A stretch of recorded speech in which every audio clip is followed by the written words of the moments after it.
to the tribute of lights in Christchurch, New Zealand, which neither set of lights are white at all.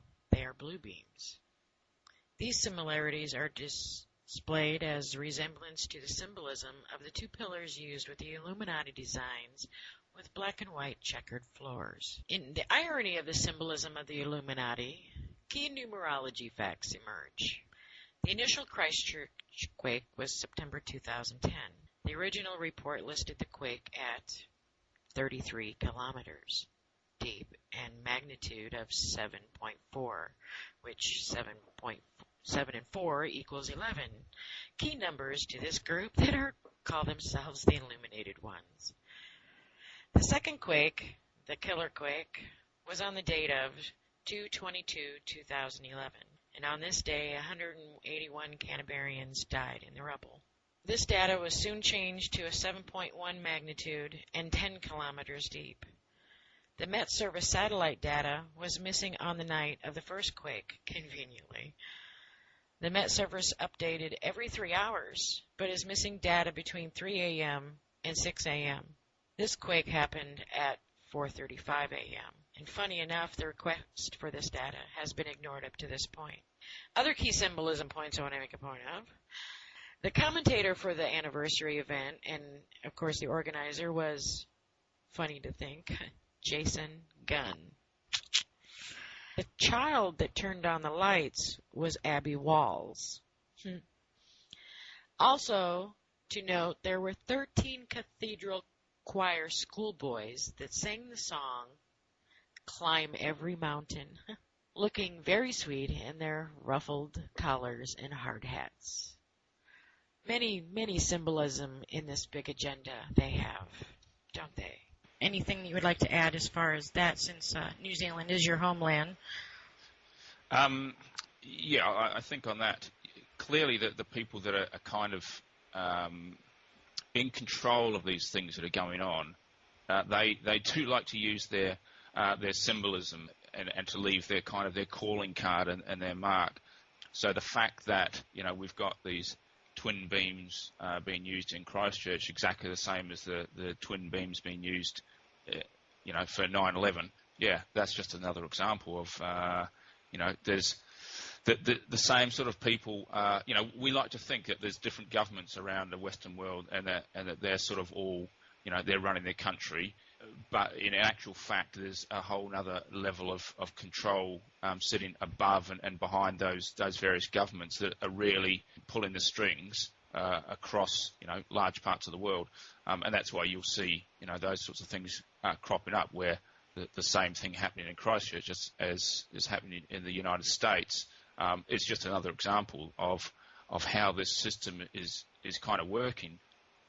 That's in terms of Christchurch. I think it's a time for us to send our best wishes to the people of Christchurch, and they've got some enormous challenges to deal with, and we wish them all the best at this time. We all have our challenges right now, don't we? We sure do. With that, I think we're going to wrap it up. We would really like to thank you for coming on our show today, Peter. It has been a pleasure, and we thank you for all your invaluable information that you have given our listeners. Kat, is there anything you'd like to say in closing? Peter, thank you for coming in today and sharing your brilliance with us. You're welcome. My pleasure. That'd be it for me. And thank you, Joy. Welcome to Revolution Radio. We are 100% listener supported. We have an awesome group in chat with lots of info.